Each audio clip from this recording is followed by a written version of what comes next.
आपको मैं बता दूं कि इससे पहले जब सेनेट का इलेक्शन हो रहा था तो उसमें मुझे ऑफर की गई, वज़ीर आज़म ने कहा कि एक बंदे को भेजा कि जहां आप चाह रहे हैं मैं आपसे वहां आके मुलाकात करता हूं। वहां आके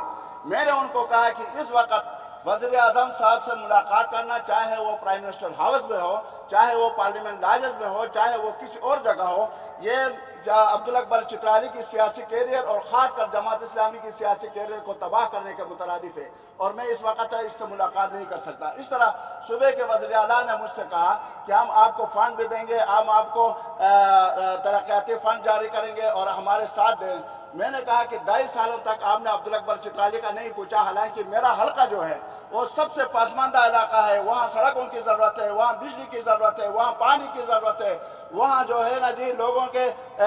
मेयार ज़िंदगी बुलंद करने की ज़रूरत है। उस वक्त आप लोगों ने 2.5 साल तक नहीं पहुँचा। अब जब आप कह रहे हैं तो इसमें एक तो ये है कि आप लोग झूठ बोल रहे हैं, ये वादा भी पूरा नहीं कर सकते। दूसरी बात ये कि ये रिश्वत है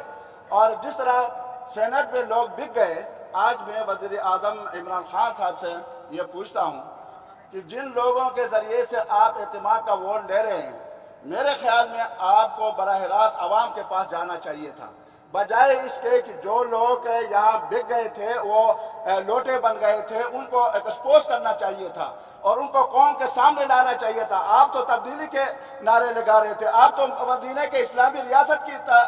नारे लगा रहे थे, आप तो यहाँ इंसाफ की हर दहलीज पर पहुँचाने की बात कर रहे थे। आप किस तरह उन लोटों से आज एतमाद का वोट ले रहे हैं? मेरे भाई, आज अपोजिशन को भी यहाँ आना चाहिए था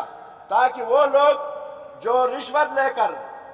जो पैसे लेकर इनको सेनेट में वोट दिए थे, उनमें उनके चेहरों में भी कुछ परेशानी के और शर्मिंदगी के आसार नमूदार होते, लेकिन ऐसा उन्होंने नहीं किया।